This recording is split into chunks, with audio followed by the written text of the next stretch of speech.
Hello beautiful people, how is it going? I am Lucas. What we are going to be doing is I'm going to show you how I built my Mesa patches and all the different thoughts and all the different things that I did to build them. So whenever you're going to be building your patches, these are some important things you need to know. You need to know your gear, you need to know your guitar, you need to know your pickups, you need to know your room, you need to know the monitors or speakers or whatever you're building your patches on. So for example, when I built my patches, I built it with a brand new called Cold Sweat. The way it is voiced is it's really bright, it has some scooped mids and doesn't really have a whole lot of bass. So when I was building my patches, I made sure to not push the high end very hard because it got harsh and very brittle very fast. Also, I built them on my studio monitors. That's what I play my Axis effects through. I kind of know how they sound. I know how to interpret the sounds that they give me, which is very important because dialing in patches can be very hard because I built this very same patch that I have right here. I rebuilt it about 5 times.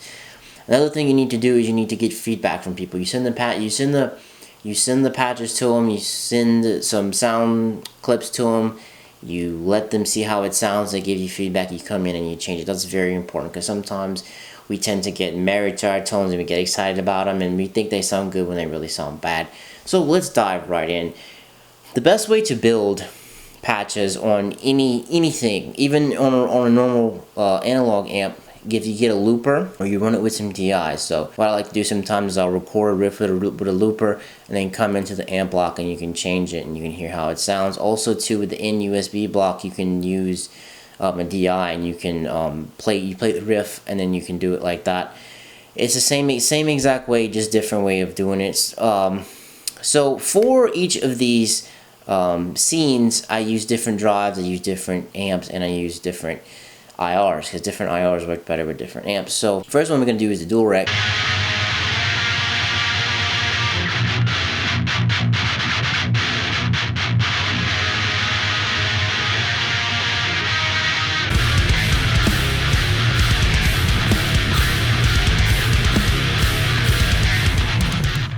I use the FET boost for it to give it a little drive, some tone. I put the mix at 100, level at 100, scooped out a little bit of bass, a little bit of mid frequency, and this is what I put the high and low cut at.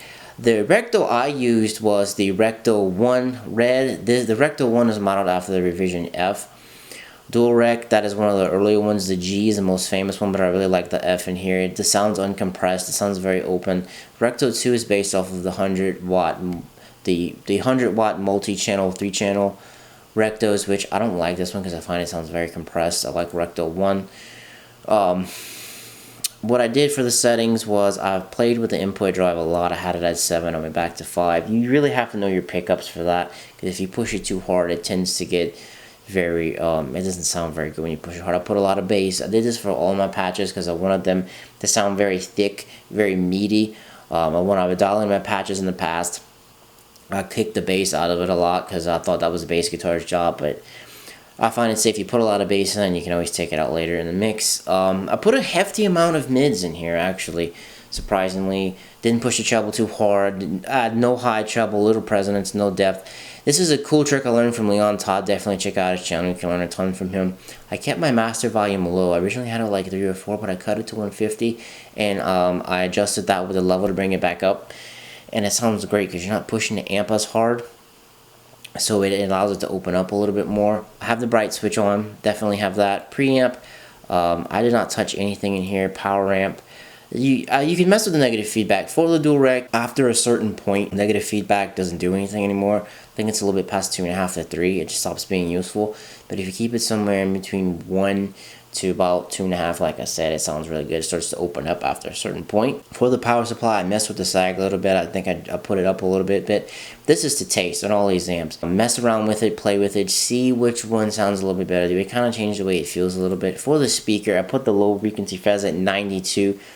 You have to mess with this because this is very important. You can go higher, you can go lower, just try and get. What I mainly do from the speaker tab is I try and get the low end very tight. Kind of have a high little peak right there, and I have a little scoop through the mids, a little arch, a little bit of arch in the high end to get some sweet tones going over there. Speaker drive, have that at 1. Speaker compression at 4, and speaker time constant at 200 milliseconds. This is a good thing to shoot for. I have this on a lot of them. Learned that from Leon too. That makes it sound really good. Input EQ, for the most part on all of the amps, what I try to do with this is just kind of I use this to kind of get rid of that nasty low end that shows up sometimes, and a little pass up here is to get rid of that hardness. That's mainly what I use the input EQ for. Output EQ is very important on all of them. As you can see, I have a nice little V going down right here. You have to be very ginger whenever you use this, because you can't push it all too hard. You just have to kind of take your time. I took a little bit of AK out because it's a little bit harsh, and I didn't touch anything in dynamics. For the cab, I used Dr. Bonker's 412 Mesa cab at the 421-57. I used the PMZ one because that's the one he uses with the power amp. That one, this IR sounds great. I also have some ML Sound Lab ones that I use in here too. And as you can see, I have 4 channels, so I used it as my leader. That is going to wrap it up for the dual Recto. Let's see what the Mark IV sounds like.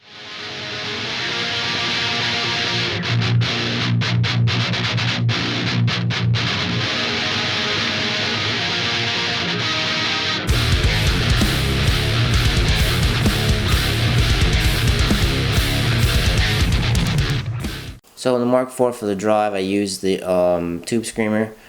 You see, you put the tone. I didn't put the level all the way up. Tone's at 6.5. And you see the low cut I have right here. I cut a little bit of bass out of it, and that's where I set the mid frequency. For Mark IV, you have an input and an overdrive. I like to get the saturation from the overdrive, so I put that up to 980. You can pull it all the way up too. That works well. I left the bass right up the middle. Mid, I scooped. Treble, pushed it a little bit. Presidents, I put it at 4. Master, I left at 4. I built the settings for this. I got this off of Miko's John Petrucci Mark IV settings. Definitely search that. It's in the fractal form. It's a very good way to set up your Mark IV. Definitely put the fat switch on because it turns it into a real amp. It makes it sound more like a real amp. Does some stuff in the mid-range that sounds pretty sweet. With the preamp, I didn't touch anything there. But the key thing you have to keep in mind with the Mark IV is that the tone stack is pre-gain. So the knobs you turn right here is how much of the frequency that you're feeding into the tone stack itself. So that's what's different about the Marks. I don't remember if I messed with the sag all that much on here. I don't believe I did. Another thing you have to keep in mind in the power amp section is this presence shift right here. A couple of Mesa amps have this. It shifts the presence in a little bit. Sometimes it may work for you, sometimes it may not. I'll put it on in here. I find it sounds pretty good. The speaker drive, I have it 4 and have it 100. I actually didn't put any drive at all. Let me back up to the speaker, sorry. As you can see, I have a very, very high peak right there. I have a low frequency res at 110. That's where it worked out well. Have kind of a low, it's flat through the mids. Little high peak going on right there. Middle with that. Input EQ, same thing as before. Cut out the nasty lows and the highs. Output EQ, what's important is this works a lot for the Marks and a lot of the other amps, even the 2C Plus and Plus it works. Got a little V going on here. You want to put, I didn't really put a lot of bass because it helps get thick low end. You don't have to jack up the bass as much. This 240 and 750, I definitely usually scoop a lot out of there, and you have to go you can push these right here and give you some nice sizzle, but if you push too hard it sounds bad.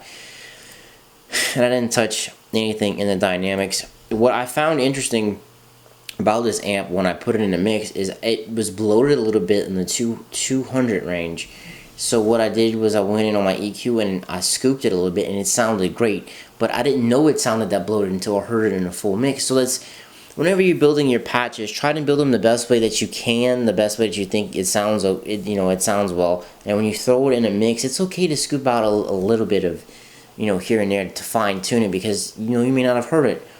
You may not have heard it like I did. And like on the Recto, I just did a high and low pass on it and it sounded great and it fit in the mix great. For the IR, got Dr. Bonker's 412 in there again.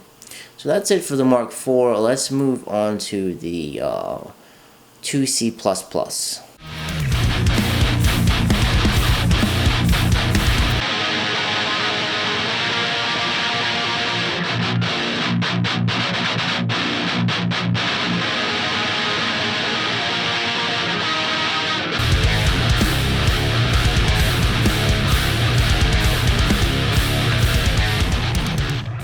So for this amp, I was trying to go for a Metallica-like tone, because what happened with this amp is James from Metallica, their tech, James's tech, this was the amp that they used when they went to Axe Effects. When Cliff took it out, they couldn't exactly get back the sound they wanted, so Cliff put it back in for him, and I'm glad he did, because this one's awesome. So I used the FAS boost for this, little drive, little tone, mix I put at 100. This is the settings that I put right there. This one also has an input and overdrive. I jacked the overdrive up, some bass, scooped some mids, a little treble. Put a little resonance in here. I left the master at 4. Definitely put the fat switch on, makes it nice and fat. For the preamp, I did not mess anything in there. Power amp. This one doesn't have the resonance shift on it. I didn't touch anything in here. Definitely always mess with negative feedback on all the different amps that you have, because it can be beneficial. This really all depends on the IOR and like I said, everything else. Don't think I messed with the sag in there. For the speaker, I put the low res at 87 to get it nice and tight. I didn't really put it all, I didn't really put the Q and mess with the Q. I didn't put it up or down. As you can see, it's kind of flat there in the mid-range.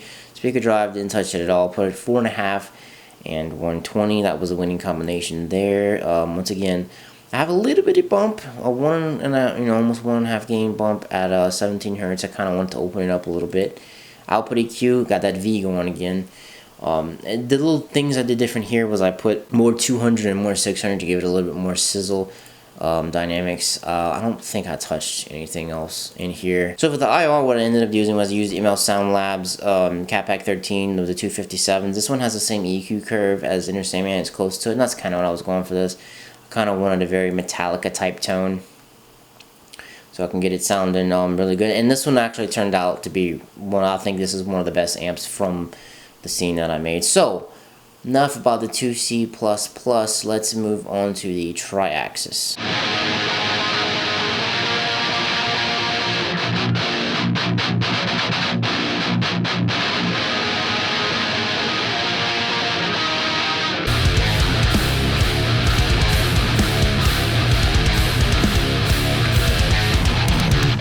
The TriAxis is the preamp, and it has a couple of different Boogie flavors in it. The yellow is a 2C+, that's why I put it back to back, and so I can, get a good comparison. This thing has so much gain, so that's why I only have it at, I lowered the input drive, put that at 5. Lots of bass, scooped it, put some treble. Resonance I just left right up the middle, left that at 4. Once again, got that fat switch going on there. Preamp, I did not touch. Power amp, have the resonance shift on there. I left everything else the same.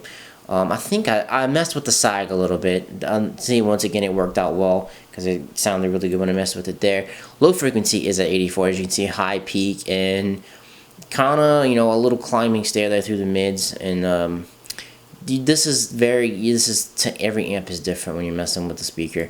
Drive, I got it at 1, got it at 4 and 2, winning combination there. Input EQ, I kept it flat. Output EQ, the V shows up again. 2201 here the most. I scooped this out because it sounded like a blanket. Wanted to get it nice, sounding and clear, and I didn't touch anything in there. Did I even go over the drive? I used the FAS boost for the drive right here, and just in case I forgot, I also used the FAS boost on the 2C+.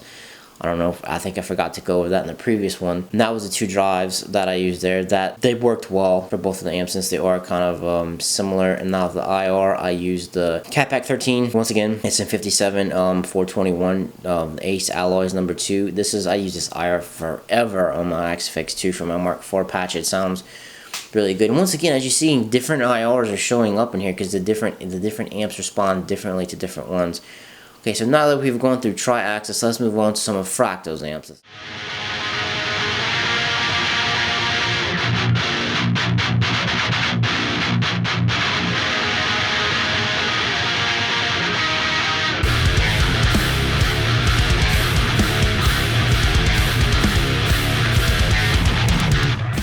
So first one up is FAS Modern III. This one's mainly modeled to be after a Recto, but with less bass. Kind of sounds similar to the Recto one. Drives at 6. I scooped the mids there. Presidents I have at 2. Preamp, I didn't touch anything in here.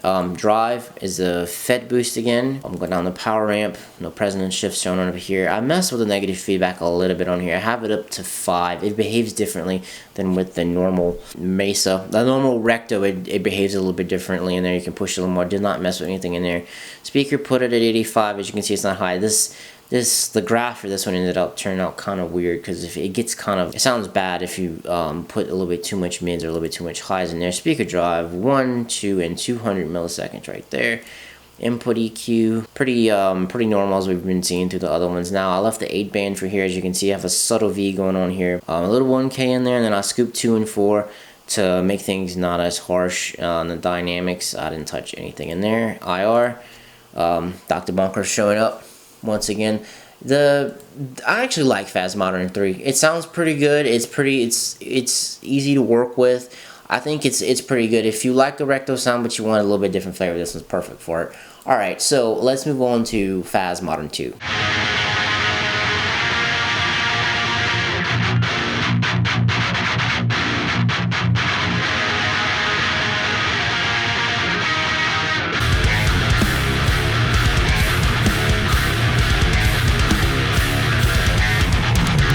So with FAS Modern II, this one has it's a Recto front end and a 5150 back end, and you can definitely tell, because look what my input drive is. It's at 1.5. This thing has so much gain, it's insane. A lot of bass, scoops and mids, not so much treble, little presonance, a little depth, lowered the volume on the master volume, had the bright switch on. Drive is a FET drive again. Preamp, did not touch anything in there. Power ramp section, I think I messed with the negative feedback. I don't really remember. I think that's the set as default. Let's move on. Speaker, I have set the low res frequency at 86.5. As you can see, that graph ended up being kind of weird. Didn't really push the highs. 1, 4, and 2 winning combination once again for the speaker drive. Input, same high and low pass. Output EQ, subtle V going on here. A little boost in 1 and 2K, and a 4K can be kind of a nuisance sometimes.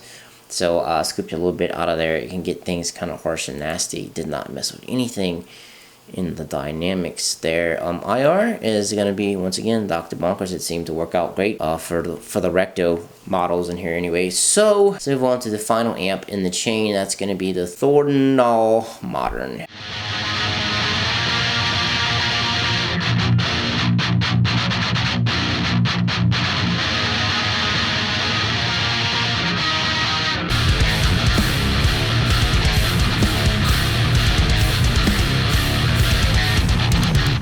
So for the Thordendal Modern, if you don't know, these were the pre-G3 Rectos.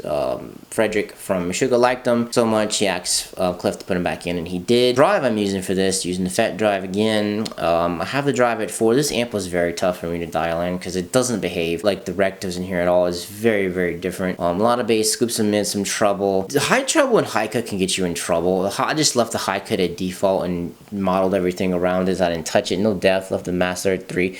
Once again, bright switches on.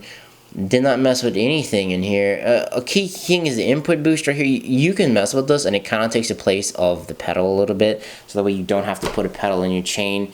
You have a few of them right there that you can mess with. That's actually really cool. I'm glad they added that in. Power amp, negative feedback is on 0. I don't remember what I did on here. I don't think I touched it. Power supply, sags at 1. Speaker, low res is at 4. Now you can see the graph's kind of weird in here. I fought with this amp so much while I was doing it. Speaker 1, 4, and 150 right there. That's the winning combination.